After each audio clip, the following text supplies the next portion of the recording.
आज हम लोग एक कॉन्सेप्ट पे डिस्कस करने वाले हैं।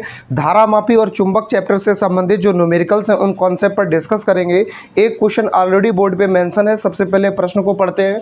एक धारामापी में प्रति मिली एम्पियर धारा से 5 विभाजन का विक्षेप होता है। धारामापी का प्रतिरोध 40 ओम है। यदि धारामापी में 2 ओम का शंट लगा दिया जाए तो धारामापी के पैमाने पर 50 विभाजन हो तो यह धारामापी अधिक से अधिक कितनी धारा माप सकेगा। यानी टोटली धारामापी के द्वारा मापी जाने वाली हमें धारा का मान निकालना है। और आपको याद होगा इससे संबंधित हमने फॉर्मूला बताया था। IG बराबर होता है S/S+G और इनटू में होता है I। ये मेरे पास फॉर्मूला होता है। यहाँ पे IG का मतलब है धारामापी में जाने वाली धारा, S का मतलब शंट का प्रतिरोध, ये एक ही बात है, और कैपिटल G का मतलब है गैल्वेनोमीटर यानी धारामापी का प्रतिरोध, और I का मतलब है कुल धारा। तो सबसे पहले एक बात समझो, दिए गए मानों को लिखते हैं। एक धारामापी में प्रति मिली एम्पियर धारा से 5 विभाजन का विक्षेप होता है। तो इस चीज़ को यहाँ समझ लो, विभाजन करके 2 मान दिए गए हैं। इससे हम निकाल सकते हैं कि धारामापी में जाने वाली धारा कितनी है। एक मान हम सबसे पहले निकाल सकते हैं जो कि हमें कैलकुलेशन में हेल्पफुल होगा। यानी IG का मान अगर हम निकालना चाहें तो कुल विभाजन बटे विक्षेप का विभाजन, कुल विभाजन अपॉन विक्षेप का विभाजन। इससे हमें एक मान मिल जाएगा कि धारामापी में धारा कितनी जा रही, वो मापेगा कितनी वो अलग बात है, जा कितनी रही है। तो कुल विभाजन कितना हो रहा है, अब मैक्सिमम 50 कहाँ गया, लिखा है 50 विभाजन हो, और विक्षेप हो रहा है 5 का काट दो कितना आ गया 10 मिली एम्पियर जो करंट है वो हमारा निकल के आ गया। यानी धारामापी में जाने वाली धारा है 10 मिली एम्पियर। फिर आगे लिखा है प्रतिरोध 40 ओम है, वो भी किसका, धारामापी का प्रतिरोध। बहुत ध्यान से सुन लो, यहाँ पे लिखा है धारामापी का प्रतिरोध 40 ओम है। यहाँ पे प्रतिरोध के लिए 2 शब्द हैं, S का मतलब भी प्रतिरोध है और G का मतलब भी प्रतिरोध है। S का मतलब है शंट का प्रतिरोध और G का मतलब है गैल्वेनोमीटर का प्रतिरोध। और गैल्वेनोमीटर को हिंदी में क्या कहते हैं, धारामापी। तो धारामापी के प्रतिरोध को हम किससे प्रदर्शित करेंगे, G से। G का मान हमें दिया गया है 40 ओम। हम मानते हैं और आप जानते हो कि प्रतिरोध को हम R से प्रदर्शित करते हैं। वहीं यहाँ 2 विपरीत प्रकार की स्थितियों में अलग अलग नामों से संबोधित किए गए शब्दों को प्रतिरोध के रूप में ही अलग अलग संकेतों से निरूपित किया जाता है। जैसे यहाँ लिखा है शंट का प्रतिरोध हम S से प्रदर्शित करते हैं और धारामापी का प्रतिरोध हम G से प्रदर्शित करते हैं। तो यहाँ पे ये हो गया हमारा धारामापी का प्रतिरोध। और धारामापी में 2 ओम का शंट लगा दिया जाए। अब ये शंट का प्रतिरोध है तो शंट के प्रतिरोध को हम क्या लिखेंगे, S। अब कहोगे सर शंट होता क्या है, शंट एक एक्स्ट्रा रेजिस्टेंस है जो इन डिवाइसेस में इसके रेजिस्टेंस की क्वांटिटी को इंक्रीज या डिक्रीज करने के लिए इस्तेमाल किया जाता है। यानी कि कुल संयोजन या कुल विद्युत परिपथ का कुल प्रतिरोध या तो बढ़ाने के लिए या घटाने के लिए इस शंट का प्रयोग करते हैं, जिसको हम अज्ञात प्रतिरोध का भी नाम दे सकते हैं। 2 ओम का शंट लगा दिया जाए तो धारामापी के पैमाने पर 50 विभाजन हो तो यह धारामापी अधिक से अधिक कितनी धारा माप सकेगा। हमें किसका मान निकालना है, I का। चलो फॉर्मूला लगाओ। फॉर्मूला होता है IG इक्वल S/S+G इनटू में क्या है, I। अगर हमें इस I का मान निकालना है, इस डाटा को हमें कहाँ भेजना पड़ेगा, इधर। ये हमारा इधर गुणा में तो नीचे आएगा, भाग में आ जाएगा। हम इसको लिखेंगे क्या, ऐसे ही मान रख लो, पहले निपटा दो। IG का मान कितना है, 10। इसके बाद S का मान कितना है। अगर आप यहाँ कंसंट्रेट कर पा रहे हो तो एक चीज़ आप देख पा रहे होगे, ये लिखा है 10 मिली एम्पियर और धारा का मात्रक क्या होता है, एम्पियर। तो मिली एम्पियर को हम एम्पियर में बदलने के लिए हम क्या करते हैं, 10 गुणे 10⁻, इसमें हम गुणा करने वाले हैं -3 का। ये हमारा किस में चेंज हो गया, एम्पियर में। और -3 में से घटा दो कितना बचेगा, 10 की घात -2 एम्पियर। क्लियर। अब इसको लेके आओ, यहाँ पे जो वैल्यू रखेंगे IG का मान वो कितना आएगा, 10⁻⁻2 इक्वल S का मान कितना है, 2। फिर S का मान दोबारा से रखना है कितना है, 2। कैपिटल G का मान कितना है, 40 इनटू में I है। इसी I का मान हमें निकालना है। हल करो, 10⁻⁻2, 2 से बोलो ना, 40 और 2 42 इनटू में क्या है, I का मान निकालेंगे, ये पूरा मान बटे में आ जाएगा। इसको हम लिखेंगे 10⁻⁻2 is divided by 2/42, am right. इसमें 42 हमारा भविष्य में कहाँ चला जाएगा, ऊपर, तो 10⁻⁻2 इंटू 42 इज डिवाइडेड बाई 2, काट दो कितना आएगा 21, यानी 21 गुणे 10 की घात -2 बराबर आई। इसे इंटरचेंज करके लिख दो 21 गुणे 10 की घात -2, और धारा का यहाँ मात्रक क्या हो जाएगा, एम्पियर। स्क्रीनशॉट ले लीजिए, नेक्स्ट क्वेश्चन पे चलते हैं। डियर गाइज, आप कंसंट्रेट कर सकते हैं। नेक्स्ट क्वेश्चन बोर्ड पे ऑलरेडी मेंशन है। 20 फेरों वाली एक वृत्ताकार कुंडली का व्यास 8 सेंटीमीटर है, इसमें 3 एम्पियर की धारा बह रही है, तो फलाने ठिकाने मान ज्ञात करो। हमें 3 मान यहाँ पे ज्ञात करने के लिए बोला है। पॉइंट नंबर 1 बोला है कुंडली का चुंबकीय आघूर्ण। पॉइंट नंबर 2 बोला है यदि कुंडली को 0.50 न्यूटन प्रति एम्पियर मीटर के एक समान चुंबकीय क्षेत्र में इस प्रकार लटकाया जाए कि कुंडली का तल, यहाँ फंस जाओगे, इस चीज़ को ध्यान से समझो, कुंडली का तल चुंबकीय क्षेत्र के समांतर है। जब तल मतलब निचला हिस्सा चुंबकीय क्षेत्र के समांतर है, तो इसकी अक्ष कैसी होगी, चुंबकीय क्षेत्र के लंबवत। यहाँ पे बच्चे गलती करके आते हैं, समांतर के कारण यहाँ पे थीटा 0 ले लेते हैं, लेकिन थीटा 90 होता है। अब आपका भी कन्फ्यूज़न होना लाजमी है। यहाँ तल का मतलब है निचली सतह चुंबकीय क्षेत्र के बेस पे है। जब निचली सतह चुंबकीय क्षेत्र के बेस पे है, बाकी ऊपरी सतह तो वो होगी कैसी होगी, लंबवत होगी, और इसलिए चुंबकीय क्षेत्र और इसकी कुंडली के बीच में बनने वाला कोण इस स्थिति में 90 डिग्री होगा, हमेशा याद रखना, क्योंकि यहाँ पे तल, अगर तल समांतर है तो अक्ष लंबवत होगा। आगे बढ़ते हैं, तो उस पर बलयुग्म आघूर्ण ज्ञात करो, ये दूसरी स्थिति हो गई। यदि कुंडली को चुंबकीय क्षेत्र में स्वतंत्र पूर्वक लटकाकर 180 डिग्री के कोण से घुमाया जाए तो किया गया कार्य क्या होगा। आपको हमने बताया था कार्य ही स्थितिज ऊर्जा के रूप में संचित हो जाता है, तो कार्य या स्थितिज ऊर्जा एक का मान निकालना एक ही बात है। चलो हम यहाँ पे सारे मानों को अलग अलग लिख के हल करें, ऐसा संभव नहीं, क्योंकि मेरे पास जगह का अभाव है, इसलिए हम एक एक स्थिति को डायरेक्ट हल करते हैं। पॉइंट नंबर 1, 20 फेरों वाली एक वृत्ताकार कुंडली, फेरों की संख्या कितनी है, 20। बच्चा जानता है फेरों की संख्या को n से प्रदर्शित करते हैं। कुंडली का व्यास को इंग्लिश में कहते हैं डायमीटर। व्यास का मान हमें दिया गया है 8 सेंटीमीटर। बच्चा जानता है जरूरत पे हम त्रिज्या निकाल सकते हैं, और त्रिज्या व्यास की आधी होती है। 8/2 कितना आ गया लल्ला, 4 सेंटीमीटर, यही तो आया। लेकिन एक प्रॉब्लम है, हमें आर त्रिज्या जो है वो एक डिस्टेंस को इंक्रीज करती है, वो डिस्टेंस को शो करती है, और दूरियां मीटर में मापी जाती हैं। ऐसा ही मात्रक मीटर है, तो सेंटीमीटर से हम मीटर में जाएंगे, 10⁻⁻2 का मल्टीप्लाई कर दिया, क्लियर। फिर आगे बोला है पॉइंट नंबर 1 में कुंडली का चुंबकीय आघूर्ण। बच्चा जानता है चुंबकीय आघूर्ण को हम किससे प्रदर्शित करते हैं, कैपिटल एम से। और चुंबकीय आघूर्ण का मान निकालने के लिए मेरे पास 2 फॉर्मूले हैं। वो फॉर्मूले क्या है, एक बार कंसंट्रेट करो। एक होता है m बराबर NIA, इतनी बात क्लियर हुई। दूसरा फॉर्मूला है मेरे पास, क्या फॉर्मूला है, एक m बराबर होता है चुंबकीय द्विध्रुव गुणे दोनों ध्रुवों के मध्य की लंबाई। ये कैपिटल M का मतलब है चुंबकीय द्विध्रुव आघूर्ण, और स्मॉल m का मतलब है कोई एक ध्रुव, और 12 का मतलब है दोनों ध्रुवों के बीच की दूरी या लंबाई। अब इसको हमें हल करना है। यहाँ पे एक और मान दिया गया था, वो मिसिंग हो गया। इसमें 3 एम्पियर की धारा बह रही है, तो इसमें I का मान और दिया गया है, कितना है, 3 एम्पियर। N का मान पता है, I का मान पता है, तो फॉर्मूला कौन सा बनता है, ये वाला है ना।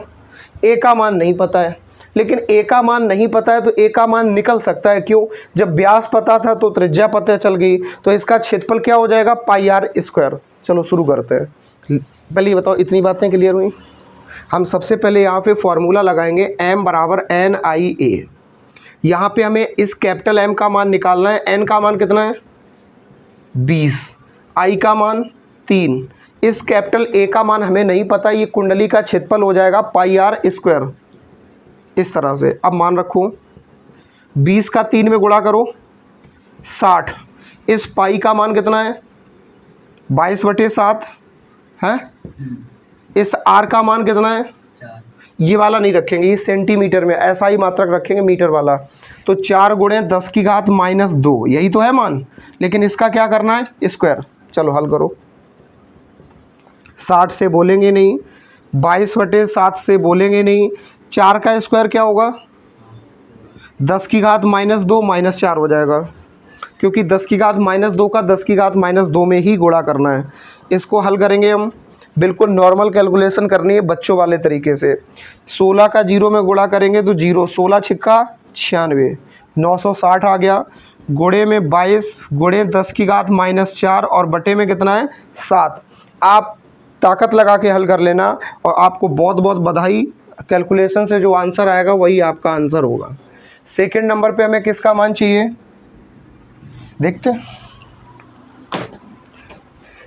सेकंड सिचुएशन में बोला यदि कुंडली को, याद रखना इनमें से कोई मान अगर ज़रूरत पड़ा तो हम उठा के यहाँ इस्तेमाल करेंगे, ये बात याद रखनी पड़ेगी। अब जो सेकंड स्थिति बोली वो यहीं से पकड़ते हैं। यदि कुंडली को 0.50 न्यूटन प्रति एम्पियर मीटर के एक समान चुंबकीय क्षेत्र में, बच्चा जानता है चुंबकीय क्षेत्र को कैपिटल बी से प्रदर्शित करते हैं। न्यूटन प्रति एम्पियर मीटर के एक समान चुंबकीय क्षेत्र में इस प्रकार लटकाया जाए कि कुंडली का तल चुंबकीय क्षेत्र के समांतर हो। तल समांतर है अभी बताया था, तो अक्ष कैसा होगा लंबवत। उस पर बल युग्म आघूर्ण ज्ञात करो। बल युग्म आघूर्ण को किससे प्रदर्शित करते हैं, टॉ से। यही तो है कॉन्सेप्ट। और टॉ बराबर हमने फॉर्मूला पढ़ाया है आप लोगों को, टॉ बराबर होता है mb cos theta. cos theta होता है कि sin थीटा होता है, mb sin थीटा मान रखो। इस कैपिटल M का मान कितना है, ताज़ा निकला है, इसको डायरेक्ट इतना ही रख देते हैं। 960 गुणे 22 गुणे 10 की घात -4 बटे में कितना है 7। इस कैपिटल B मतलब चुंबकीय क्षेत्र, इसका मान हमें यहाँ दिया गया है 0.50। क्लियर। साइन थीटा का मतलब क्या है 90 डिग्री, इसको रखो साइन 90। हल कर लो। हल करेंगे क्या करेंगे भाई, यहाँ से दशमलव हटाएंगे, नीचे 2 जीरो आएंगी, यानी 960 गुणे 22 गुणे 10 की घात -4। यहाँ से दशमलव हटाएंगे तो 2 जीरो नीचे आ जाएंगी। साइन 90 का मान 1, 7 पहले से नीचे है, 2 जीरो और ले आओ तो क्या हो गया 100। 1 जीरो से 1 जीरो कट गई, 1 जीरो से 1 जीरो कट गई, जो बचा है उसको इज्जत से लिख दो 96 गुणे 22 गुणे 10 की घात -4 गुणे 5 एकम 5 बटे में कितना है 7। अब आप लोगों को थोड़ा हम काम दे रहे हैं, इसकी कैलकुलेशन कर लेना। क्यों कह रहे हैं, क्योंकि वीडियो बहुत बड़ा हो जाता है कैलकुलेशन में ही। फिर तीसरे नंबर पे हमसे क्या फाइंड आउट करने के लिए बोला गया है, यदि कुंडली को चुंबकीय क्षेत्र में स्वतंत्र पूर्वक लटकाया जाए तो 180 डिग्री के कोण से घुमाया जाए। तीसरी कंडीशन में हमें थीटा का मान दिया है 180 डिग्री, तो किया गया कार्य बताओ। चाहे आप कार्य बता दो, वही कार्य क्या होता है स्थितिज ऊर्जा, एक ही बात है। इस रेंज में हमने आपको फॉर्मूला पढ़ाया है U बराबर mb 1 माइनस कॉस थीटा। याद आया, नहीं आया, आ जाएगा, याद करोगे जब। इस चैप्टर की शायद लास्ट डेरिवेशन है, लास्ट कॉन्सेप्ट है। सबके मान रखो। कैपिटल M का मान ये रहा, चुंबकीय क्षेत्र का मान ये रहा, एक तो एक संख्या है, और थीटा का मान ये रहा 180 डिग्री मान रखो। इस कैपिटल M का मान कितना है 960 गुणे 22 गुणे 10 की घात -4 डिवाइड में कितना है 7। इस AB वाले चुंबकीय क्षेत्र का मान कितना है, ऊपर रखा है 0.50। इसके बाद में बउआ हम यहाँ पे इसका मान रख लेते हैं, जगह तो है नहीं, 1 माइनस कॉस 180। इसको हल करो फटाफट। U बराबर 960 गुणे 22 गुणे 10 की घात -4, 0.50 की दशमलव अगर हटाओगे तो 50 बटे क्या हो गया 100। 1 माइनस कॉस 180 का मान होता है 1, रख दो। कॉस 180 का मान होता होगा -1, कॉस 180 का मान होता होगा -1। एक मिनट रुको,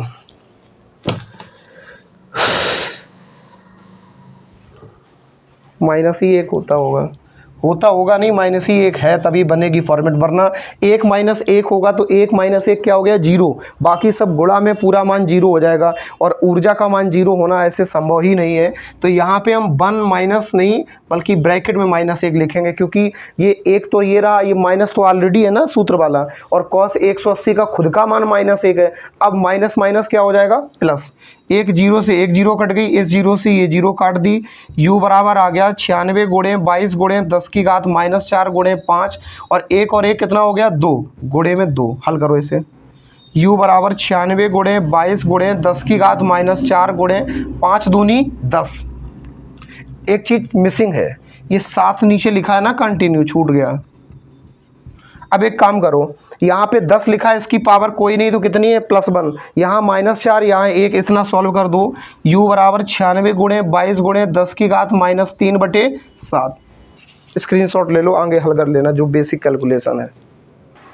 नेक्स्ट क्वेश्चन ऑलरेडी बोर्ड पे मेंशन है, आप लोग देख सकते हो। 100 फेरो तथा 0.5 मीटर प्रभावी त्रिज्या वाली एक वृत्ताकार कुंडली में 0.1 एम्पीयर की धारा है। इसे 1.5 वेबर प्रति मीटर स्क्वायर तीव्रता वाले बाह्य चुंबकीय क्षेत्र में क्षेत्र के लंबवत किसी अक्ष के परता 180 डिग्री घुमाने में किया गया कार्य क्या होगा। सबसे पहला और प्राइमरी वर्क हमारा होगा दिए गए मानों का उल्लेख करना। शांति और सावधानी के साथ हमारे साथ बने रहिए। सबसे पहले हम दिए गए मानों को लिखते हैं। 100 फेरो, ये किसका मान हो गया, n का। 0.5 मीटर प्रभावी त्रिज्या, त्रिज्या मतलब रेडियस, 0.5 मीटर। एक वृत्ताकार कुंडली में 0.1 एम्पियर की धारा है। इसमें जो करंट है वो I का मान कितना है, 0.1 एम्पियर। फिर इसके बाद में क्या बोला है, बाह्य चुंबकीय क्षेत्र में क्षेत्र के लंबवत किसी अक्ष के परता 180 डिग्री घुमाने में किया गया कार्य। 180 डिग्री घुमाने में किया गया कार्य क्या होगा, हमें W का मान निकालना है। इसके लिए आपको हमने वही फॉर्मेट जो अभी थोड़ी देर पहले बताई थी, स्थितिज ऊर्जा वाली, आपको याद होगी कि किया गया कार्य ही स्थितिज ऊर्जा के रूप में परिवर्तित हो जाता है। हमें यहाँ पे किए गए कार्य का ही उल्लेख करना है। चलो देखते हैं क्या स्थिति होगी। सेम फार्मूला वही, स्थितिज ऊर्जा या कार्य बराबर mv1 - cos थीटा। मान रखो इस कैपिटल M का मान हमें नहीं दिया गया है, लेकिन N का मान दिया गया है। और कैपिटल M क्या होता है, हमने बताया था चुंबकीय द्विध्रुव आघूर्ण, यही तो होता है। इस कैपिटल M को अगर हम लिखना चाहें तो क्या लिख सकते हैं, दो फॉर्मूले हैं, या तो हम NIA लिखेंगे या तो हम लिखेंगे M बराबर 2mL, है ना। दोनों में से कौन सा सटीक है। इसमें N का मान, I का मान पता है, R का मान पता है, तो ऊपर वाला ज़्यादा सूटेबल है ना। तो यहाँ पे हम लिखेंगे इस कैपिटल M की जगह पे NIA। क्यों लिखेंगे, तो चूंकि M बराबर होता है NIA। अच्छा, B तो हमारे पास है, देखो ना, B है, जल्दी जल्दी में कुछ मान छूट गए। देखो 1.5 वेबर प्रति मीटर स्क्वायर, यही तो मान दिया गया है। ये बहुआ मान दिया गया है चुंबकीय क्षेत्र का 1.5 वेबर प्रति मीटर स्क्वायर। एक बात आपको ज़रूर याद रखनी है कि चाहे यहाँ पे वेबर प्रति मीटर स्क्वायर लिखा हो, चाहे न्यूटन प्रति एम्पियर मीटर लिखा हो, चाहे टेस्ला लिखा हो, ये सारे चुंबकीय क्षेत्र के मात्रक होते हैं। अब हल करो ज़रा। बी का मान भी पता है, एक तो एक संख्या है, माइनस थीटा का मान हमें दिया ही गया है 180 डिग्री पे घुमाने में कार्य। अब हम हल करें, देखो मान रखो n का मान कितना है 100, I का मान कितना है 0.1, एरिया कितना है, इस एरिया का मान भी नहीं पता है। इसका एरिया रखेंगे πr² इंटू बी का मतलब चुंबकीय क्षेत्र है, इसका मान हमें पता है 1.5, एक तो एक है, माइनस cos थीटा का मान कितना है 180 डिग्री, यहाँ पे रखा। बहुत सावधानी से समझो। अब आप सोच रहे होगे पिछले वाले सवाल में भी 180 डिग्री था, यहाँ भी 180 डिग्री, इसका मतलब क्या है। 180 डिग्री से मतलब है समांतर होने से, और स्थितिज ऊर्जा का मतलब है जब भी कोई वस्तु रुकी हुई होती है तो उसको रोकने में भी जिस अतिरिक्त ऊर्जा की ज़रूरत पड़ती है उसको ही हम स्थितिज ऊर्जा कहते हैं। तो यहाँ 180 डिग्री ही हमेशा क्यों होता है, उसका बेसिक कारण यह है कि 180 डिग्री में वो पार्टिकल समांतर होगा, और समांतर होने से तात्पर्य यह है कि जब समांतर होगा तभी वह रुका हुआ होगा, वरना हर स्थिति में वो गतिमान होने की कोशिश करेगा, स्थिर नहीं होगा, 180 डिग्री पर स्थिर होगा। That's all. अब इसकी कैलकुलेशन करो। 100 से बोलेंगे नहीं, इसका दशमलव हटाएंगे, नीचे एक जीरो बढ़ेगी। पाई का मान 22/7, आर का मान यहाँ से रख लो 0.5 गुणे 0.5, आर का स्क्वायर है, इंटू 1.5। ये इसके ब्रैकेट में लगा हुआ है 1 माइनस कॉस 180 का मान -1 होता है, तो 1 + 1, 1 और 1 कितना हो जाएगा 2, 1 और 1 कितना हो जाएगा 1, 0 से 1 0 कट गई। हल करते रहो, यानी कि 10 गुणे 10 एकम 10, 22/7, 5 का 5 में करेंगे 25, 2 अंक बाद दशमलव है तो दशमलव हटाएंगे, नीचे 2 जीरो बढ़ जाएगी।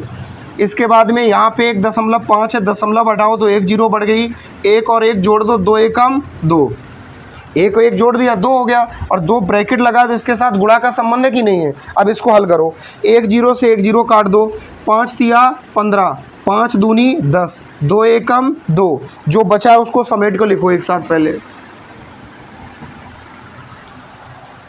22 का 3 में गुणा करेंगे, 22 तिया 66, गुणे में अभी ऊपर कितना बचा है 25, नीचे कितना बचा है 7 गुणे 10। इतना कॉन्सेप्ट क्लियर हुई। ये किए गए कार्य का मान इससे निकल आएगा। थोड़ा और हल कर देते हैं, 5 से काट 2 से काटो, 2 पंचे 10, यहाँ पे कितना आएगा 33, 5 एकम 5 पचम 25, डब्लू बराबर आ गया 33 गुणे 5/7। डब्लू बराबर हमें हल करना है, 5 तिया 15 की 5 हासिल 1, 5 तिया 15 और 1 16, 167/7। कार का मात्रक क्या हो जाएगा जूल। हल कर लीजिएगा, स्क्रीनशॉट ले लीजिए। और हाँ बच्चों, अब मिलेंगे हम नेक्स्ट वीडियो में। चैनल को सब्सक्राइब करना और वीडियो को लाइक करना ना भूलें।